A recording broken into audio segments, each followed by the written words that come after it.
We are going live on YouTube. We're live on YouTube. So shall we do a podcast? Let's. Okay.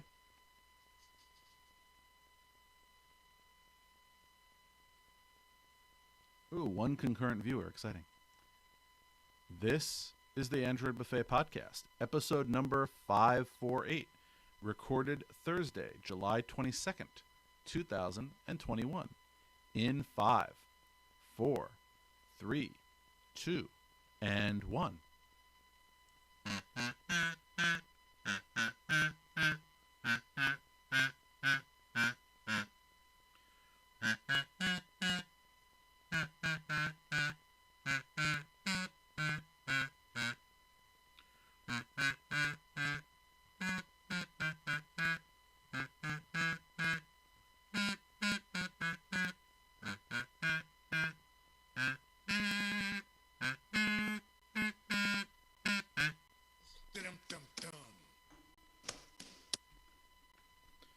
So, welcome to another exciting episode of the Android Buffet Podcast. And last week,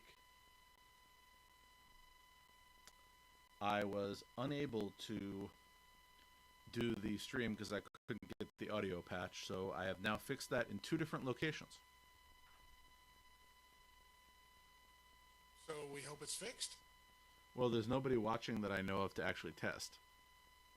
I'll have to listen to the re-recording later, but their current statement is that the bitrate is lower than the recommended bitrate, that I'm only sending them 852.45 kilobits per second, and they recommend I use a stream bitrate of 2500 kilobits. Of course, part of that could also be because you're not streaming really active video. That's so what I was thinking. I'll just have to move my mouse around a lot. Or something. Probably, I don't know. Play some YouTube videos. Or get a motion background. I could get into trouble for playing YouTube videos. Copyright infringement. That's why I can't turn my 45 on. Yes, on YouTube. But they're YouTube videos on YouTube. Yeah, it's called intellectual property theft.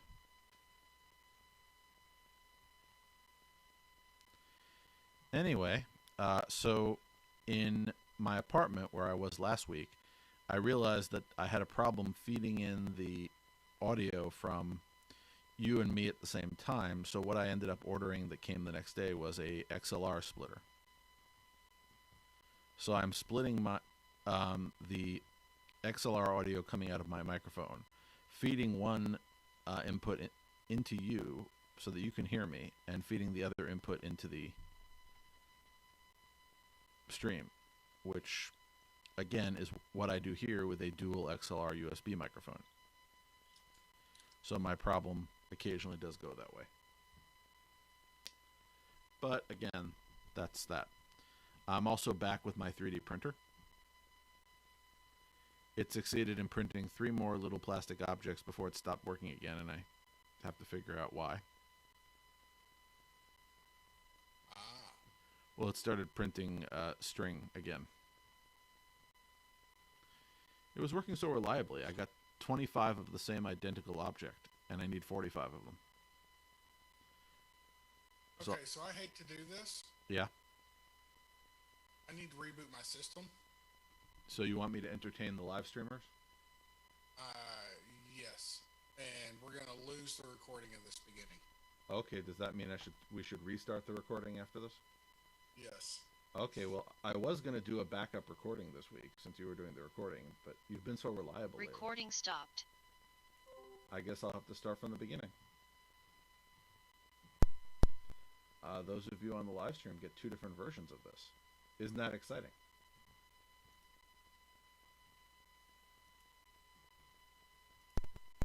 I think it's exciting. Do you think it's exciting?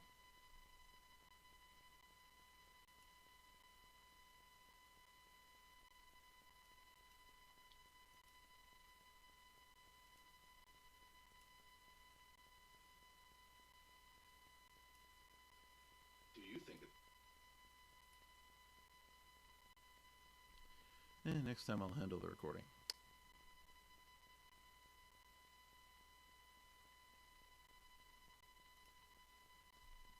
Anyway, while we're waiting for Jerry to return from his unexpected reboot, hello, guest watching the show.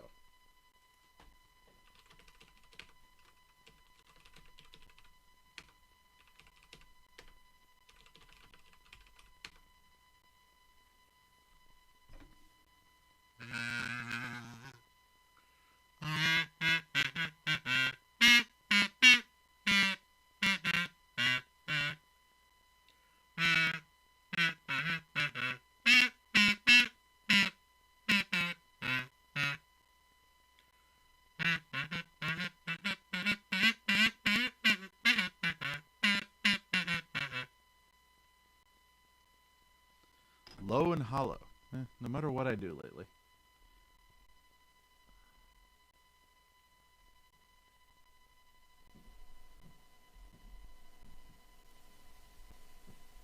It's boosting me, boosting Jerry. There.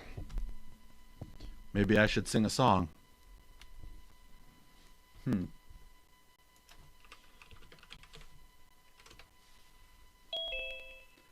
Let's see here. How about this one?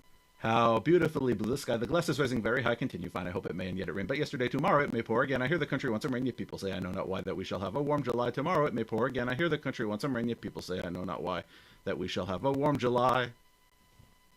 That was interesting. Well, we had a comment that it was low, so I was adjusting the volume. I needed a volume test. That's from Pirates of Penzance, but I could always go for the more famous. I am a very model of a modern major general. I have information, vegetable, animal, and mineral. I know the kings of England and quote the facts historical. From Marathon to Waterloo and autocratic oracle. I'm very well acquainted too with matters mathematical. I understand equations, both the simple and quadratical. About binomial theorem, I am teeming with a lot of news, with many cheerful facts about the square of the hypotenuse. I had to slow that show down and put on subtitles. What, Pirates of Penzance? Yes. My brain just doesn't move that fast. Also, I did not lose our first section, and I need permission to record. Okay, then I have to give you permission to record again. I will just make you the host again. That seems to work much more effectively than me trying to do anything else. Recording in progress. And I will do a backup recording, just in case. I finally got that working again. So, we have a guest on the live stream. It is Michael, who has said that we're getting closer to better. I'm paraphrasing. While we were waiting for you to return, since you had technical difficulties for a moment, I was testing the quality of the YouTube live stream by performing public domain music. Pirates of Penzance is public domain now? Gilbert and Sullivan have been dead long enough. Trust me, it's not copyrighted. Okay. I can do some Stephen Foster that's also not copyrighted. Pretty much anything prior to 1927, we're pretty safe. All right. So before you had your problem, I was telling you that once again, my 3D printer is not 3D printing. Yes. I didn't do anything. I left, I came back. I printed 4 things, and then the 5th one didn't work. And they were all identical. They're all in this box, which I also printed. So things were working so reliably.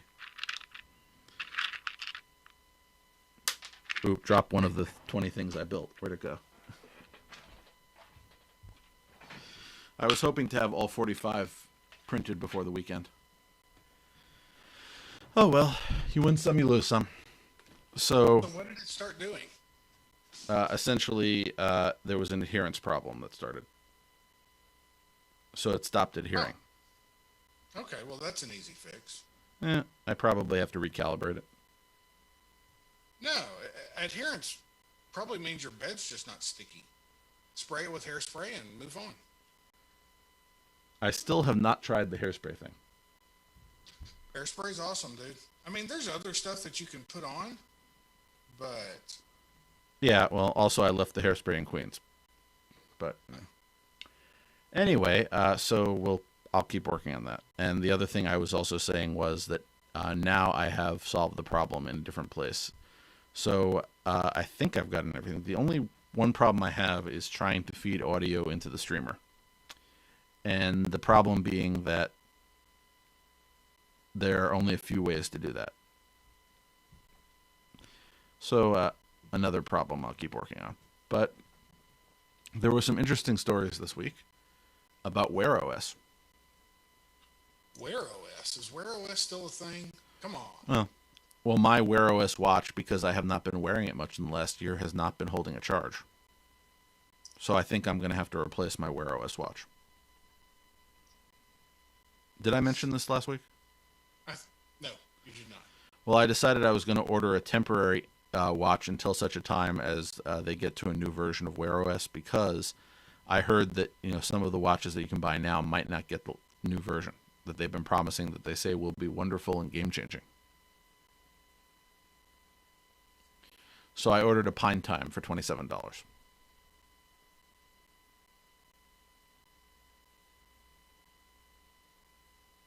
For how much? $27. Wow. Are you familiar with the Pine Time? I am not, but that sounds like a good price. Well, you're familiar with the Pine line of items. So Pine 64 is like a Raspberry Pi type board. And the people responsible for doing the Pine 64 lines have also reduced the Pine Book and the Pine Book Pro, which are an inexpensive laptop. And then the Pine Phone and the Pine Tab, which would be a phone and a tablet, and the Pine Time. So if you wanted the Pine Phone, for example, which is again a open source phone which runs a developmental version of Linux, that's $150. If you want the beta edition with the convergent package smartphone, that's $199. And apparently they're estimating that dispatch will be from their warehouse starting in late July. And if you order after the 19th, which is now, it'll start arriving in late August. So would you order a Pine Phone beta edition? Or would you not feel comfortable with a beta edition phone? I don't mind a beta edition phone.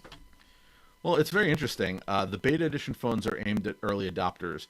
More specifically, I'm just quoting from their website, only for those units to find their way into the hands of users with extensive Linux experience. That would probably be why not for me. Well, I'm willing to give it a try, but I'm fine at the moment. But it's a, let's see, 160 by 76 by 92 millimeters, a 5.95 inch screen, 1440 by 720, 18 by 9 ratio, running Manjaro with a Plasma Mobile OS build.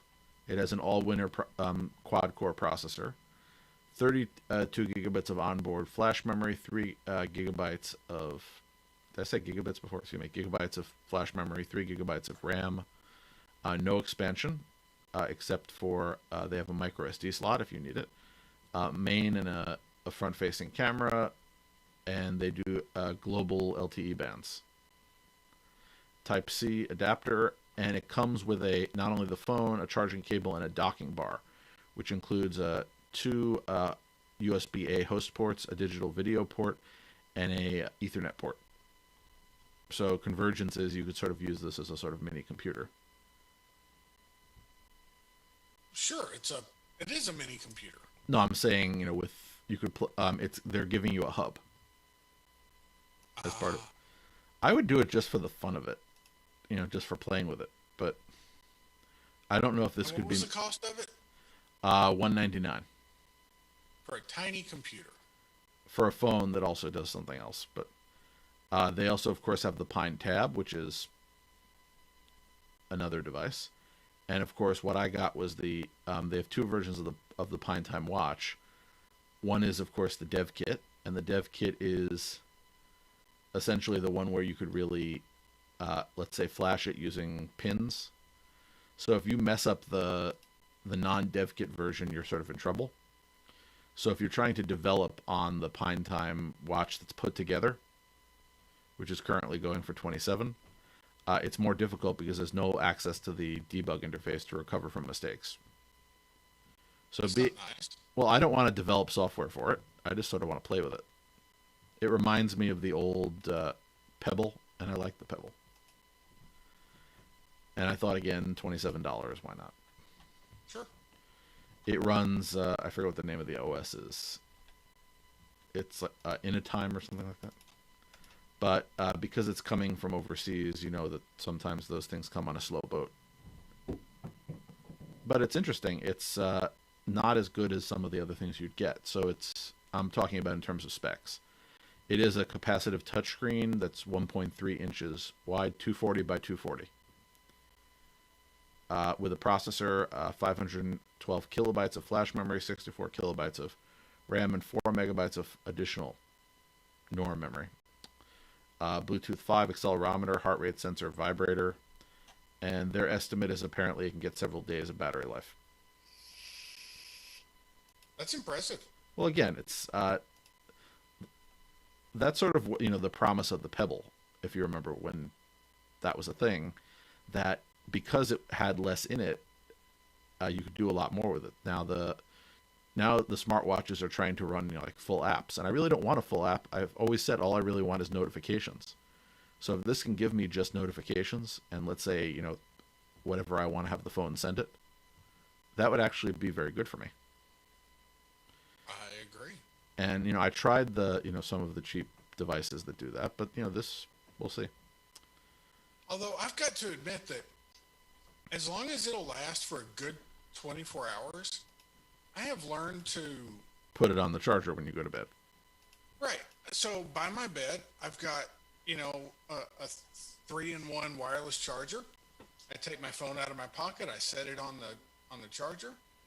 I take my watch and I loop it over the back of it, and that puts it on the wireless charge, and then it charges them both overnight. And I find that actually is not inconvenient.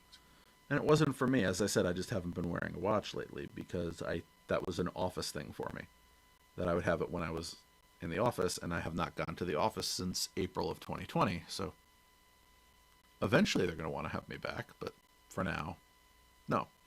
So I figured this, for $27, it'll be like another of the many things that I've bought just to play with.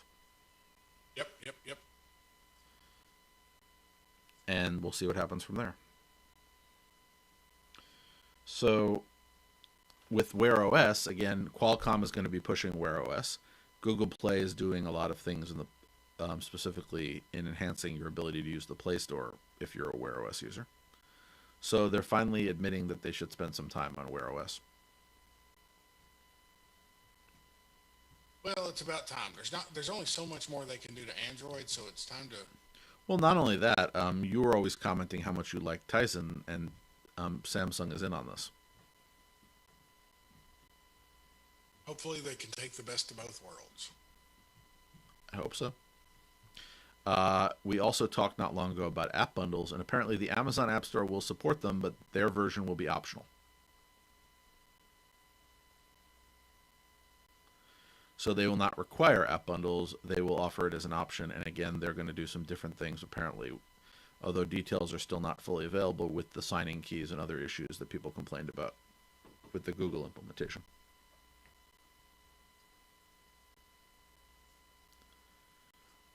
So we'll see what happens with that. Yep. You know the old expression. We'll touch back as more news develops.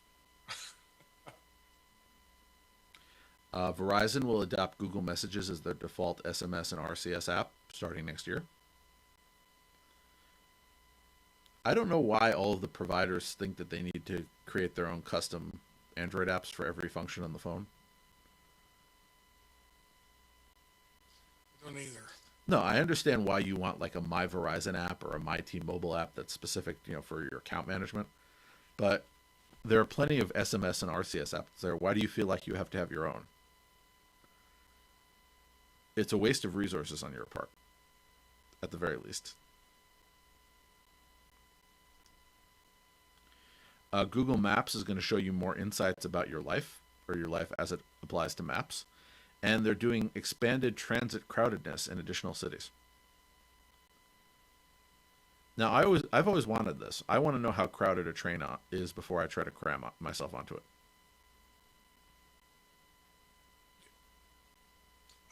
I don't know if that would necessarily affect my decision to get on the train, though. But I hate really crowded trains. If I know that there's a train now and there's a train in 5 minutes that's less crowded, I might wait 5 minutes. I wouldn't wait an hour, but isn't everything in life a decision that you do based on the data you're given? I think so.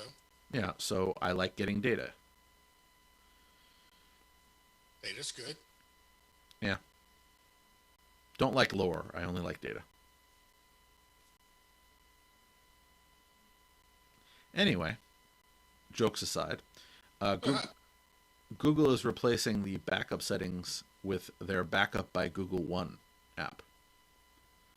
So they're going to essentially replace what is built into the OS with this overlay of Backup by Google One, which by all reports has more features, but again, is also sort of a back-end play for a paid product that they offer. I like Google One. Can you get Google One if you're if you do not have a Gmail account? Because I pay for extra storage on my Google, whatever they're calling it, Workspace or Suite or whatever it is this week. Yeah. But I can't convert that into Google One last time I checked.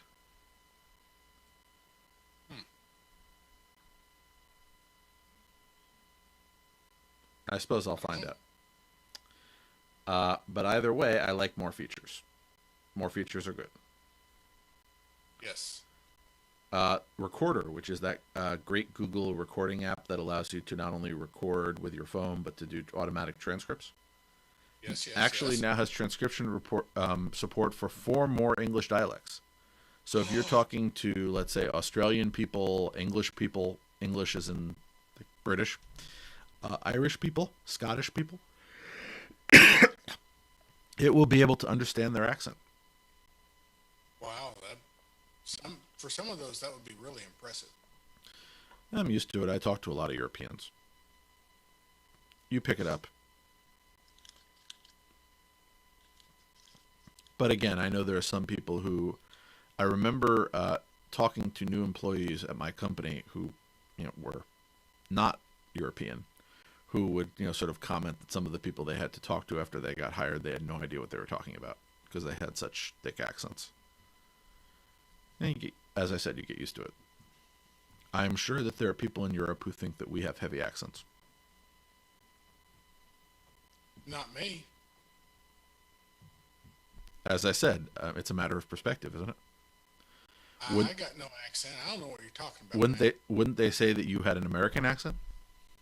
I don't know. Probably. Maybe. I say Trump on the Barbie. Do people actually say that? In Australia, no. That's what I was sort of saying. Isn't it a stereotype that seems to have no basis in reality? Yes. Okay. Although it has a basis in a movie. So. Yes, it has a basis in a movie, but not in reality. Movies are not. Fair enough. Movies are not reality. At least not that I'm aware of. Some movies are based on reality.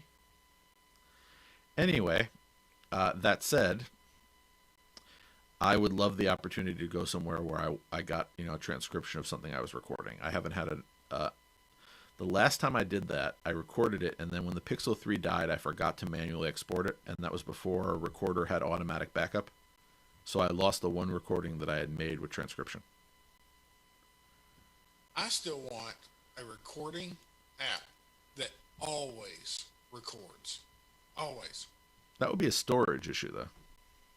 No, because the vast majority of the time, it's not going to be recording anything interesting, right? So if the transcript comes back as, there were no words. No, do you want the transcript or you want the audio or both? I want both. Okay. Do you want it when it doesn't detect any words to not store that part of the recording?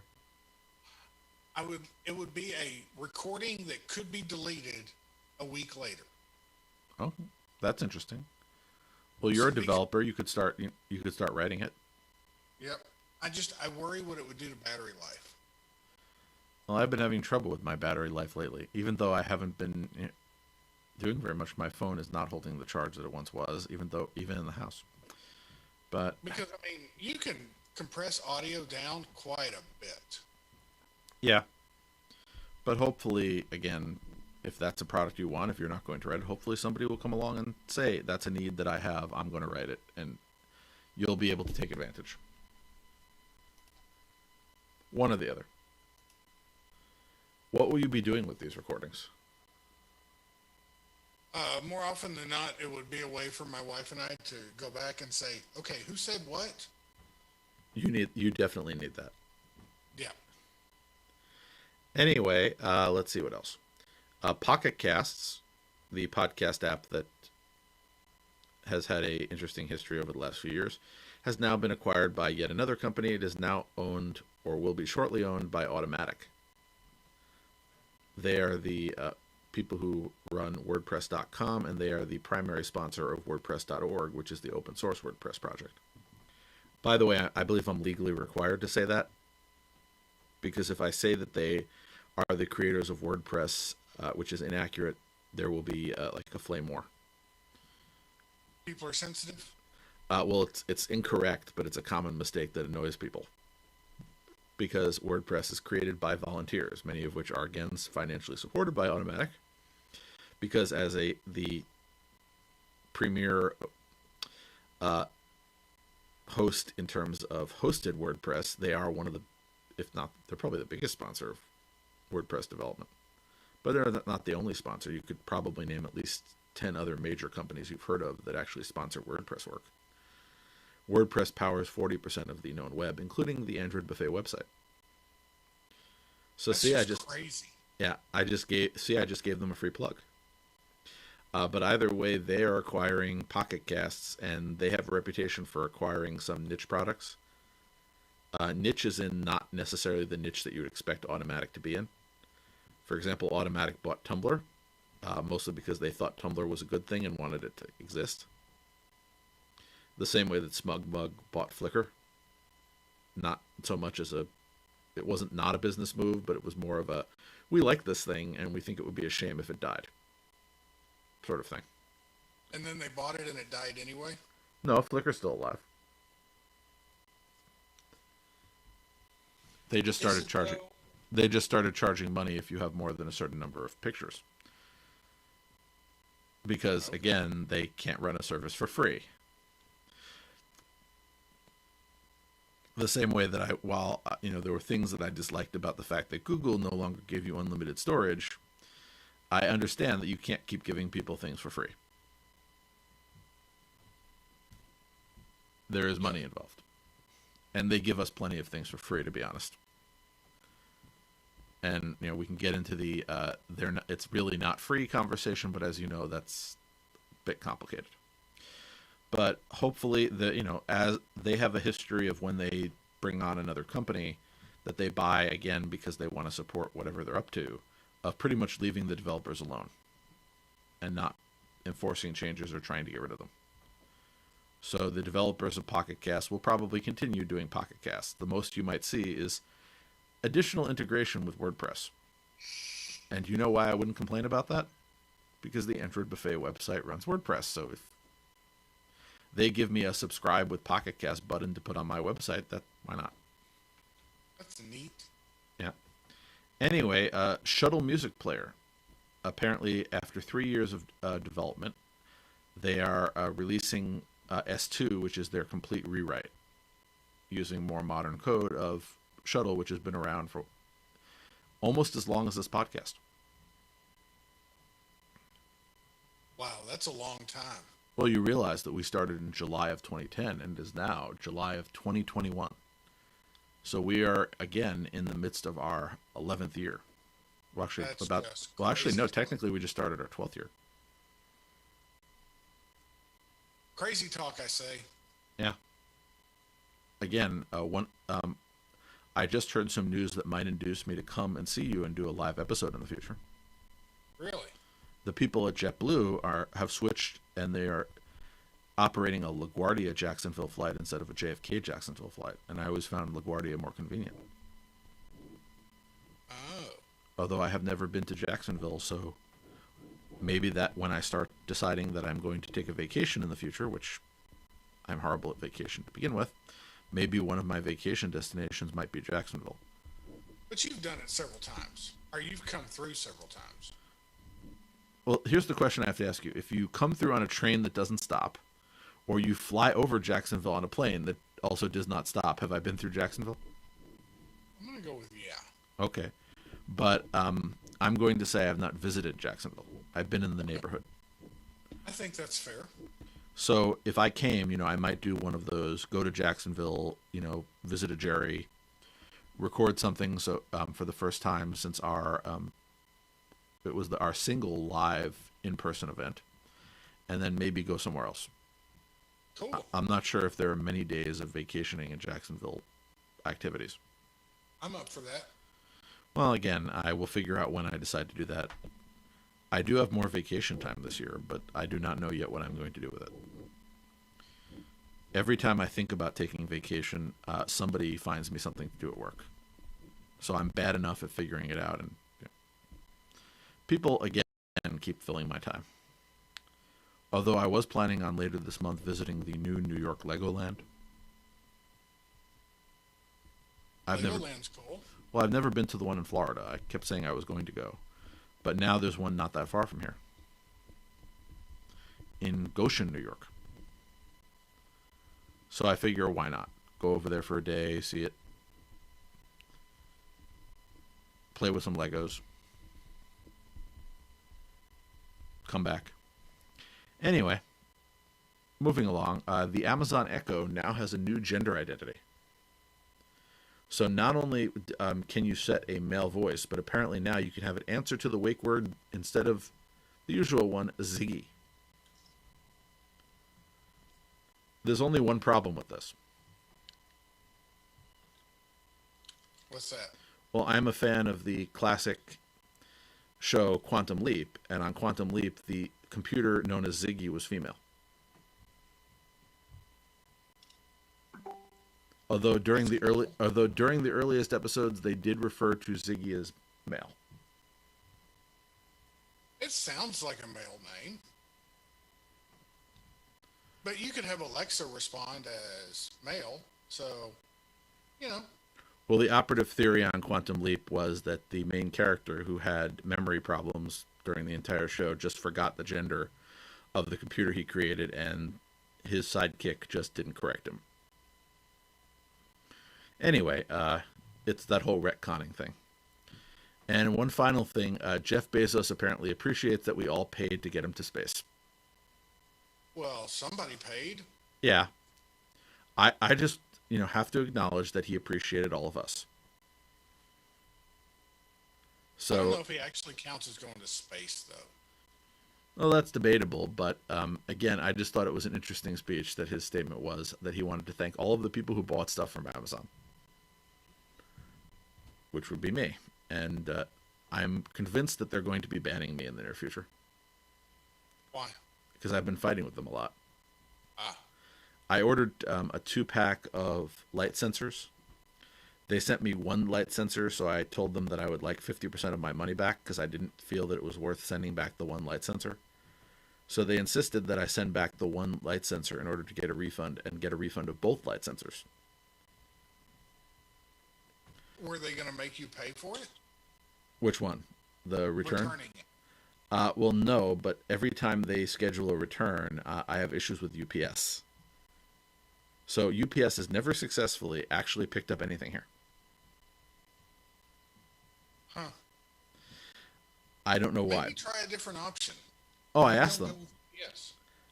They don't give me a choice. I told them there's a post office down the street. I will walk to the post office and give it to them. Give me a label. No. Has to be UPS. So y'all don't do things like Kohl's drop-off or Whole Foods drop-off or anything like that? Well, I'm in the woods. There's no Whole Foods or Kohl's here. Oh. Now, so now at 2 different locations, because they tried to pick up something in Queens, and UPS just left the label and didn't actually ring the doorbell, and they don't come back. So they left me a label, and now I'm expected to bring it to them. But the whole point of bringing a label to you is so you don't have to bring it to them. And then Now I'm in a completely different location, 100 miles away, and they did the exact same thing. They left the label and did not take anything. So it doesn't matter if I leave the package outside. It doesn't matter if I wait for them to ring the doorbell. UPS does not seem to want to pick up my packages. Maybe they just don't like you. That's why I don't want to use them. But, no, it makes sense. But Amazon is not giving me a choice. So that is, but so what ends up happening is, so after we go through this entire rigmarole, I go back to Amazon and explain to them that UPS has failed to pick up the thing again, and then they give me a full refund and tell me to keep the item. So I'm convinced they're going to think that I'm trying to defraud them, because this has happened like 5 times now. That would make sense, and I would understand their point of view. But I don't want to defraud them. I made admittedly, the only thing that I haven't done to help the people at Amazon is drive to the UPS depot and give them the package myself. Why don't you want to do that? I didn't make a mistake. Why should I have to drive 20 miles right now? The nearest FedEx and UPS depot is not close to where I am. It is. That's why it takes a week to get a package here, when if I was in my apartment, I can get it tomorrow. But the thing is, it takes days for packages to get here. Not because UPS wouldn't do it with 2-day shipping, but because Amazon holds on to the item for 5 days before they ship it. I've gotten into this whole fight with them about that and just said, can you explain to me why you don't just ship it immediately? It's so weird that your experience with Amazon is so incredibly different than mine. Yeah. Now, in Queens, they deliver, again, because they have a local fulfillment, which they will get me many items within a day and many other items within 2 or 3 days. However, I still have shipping issues. Laser Ship, which does the 1-day shipping in New York City for them, keeps misplacing items. So that's not really a problem with Amazon. Amazon's decision not to immediately ship items when I order them to here is an Amazon decision that I am annoyed at. However, when we get to the other scenario of their third-party providers messing up my shipping relationship, how is that Amazon's fault, other than the fact that Amazon contracts with these companies? But if you can't go and complain to UPS, because UPS will say you're not the customer is Amazon.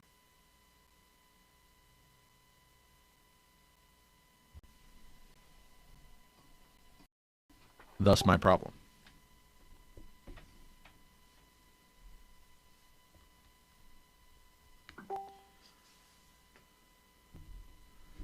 So that's the general story. And one day I'm just convinced that Amazon will say, you've committed fraud against us. We're canceling all your Kindle books. Which, by the way, they can legally do. Sure.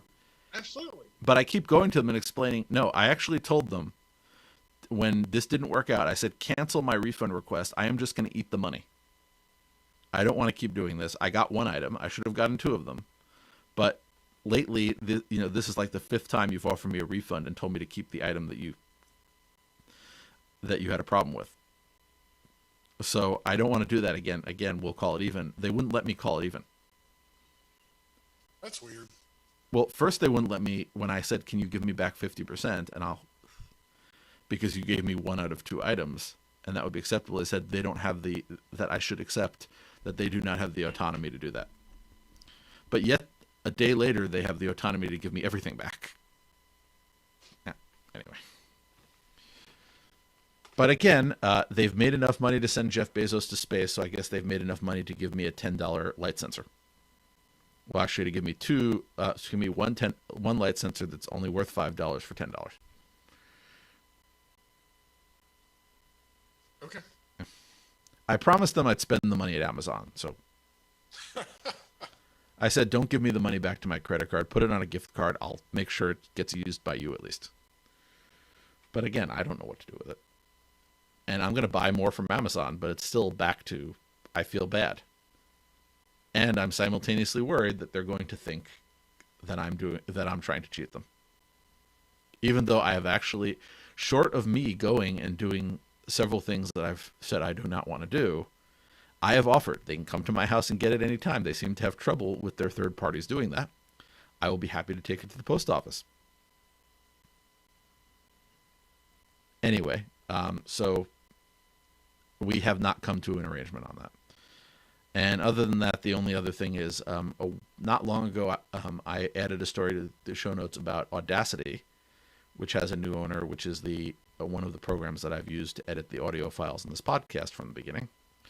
Apparently had some issues because of what they put into their new license about analytics and tracking.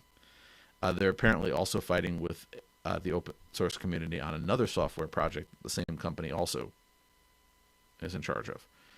So without getting into too many details about that, I'm just going to say that seems like it's going to get more people to say that you should dump Audacity.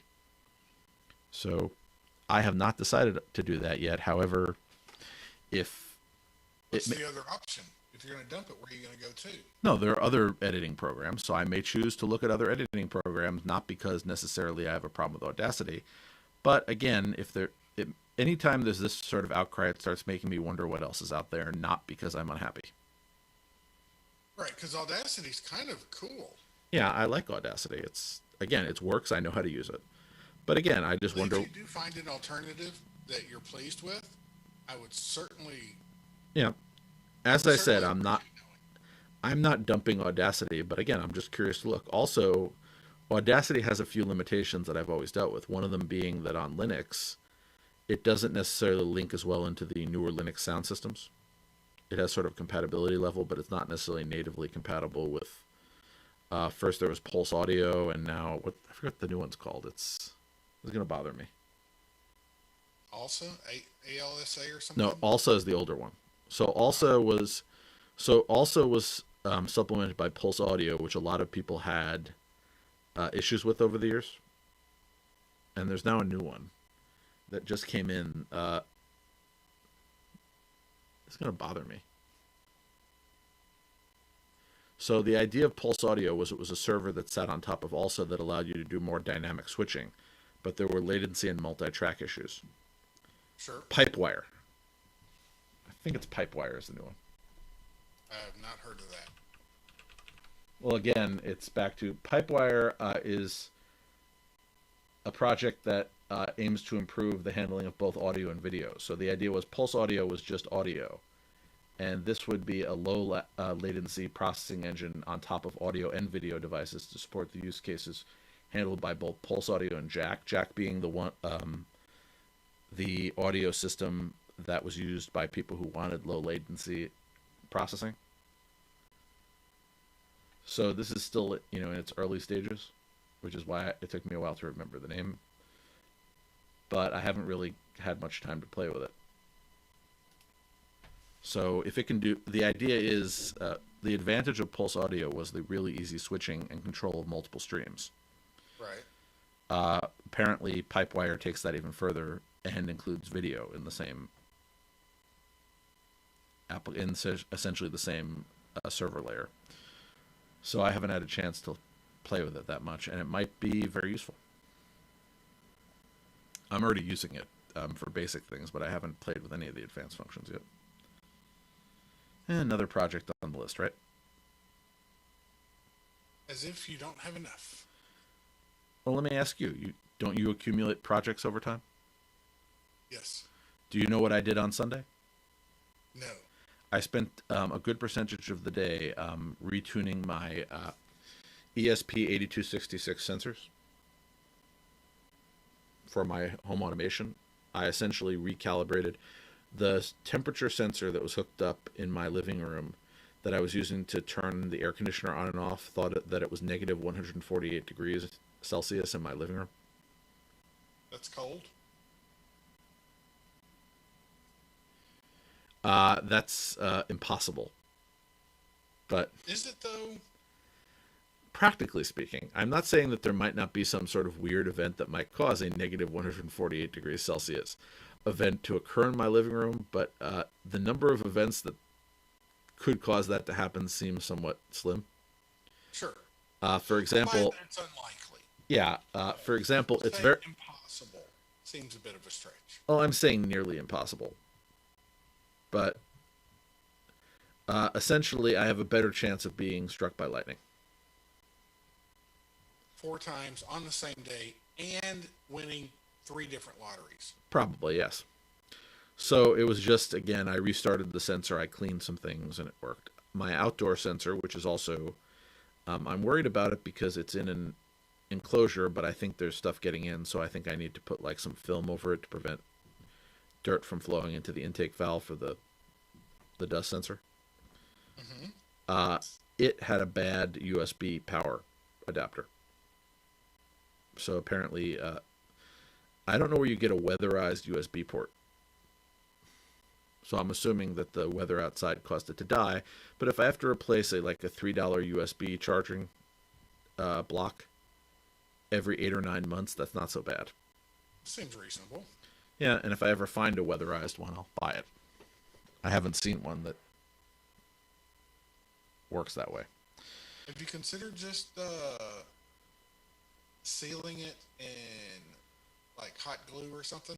Just I've thought about it, but again, it wasn't in the direct line of any water or moisture.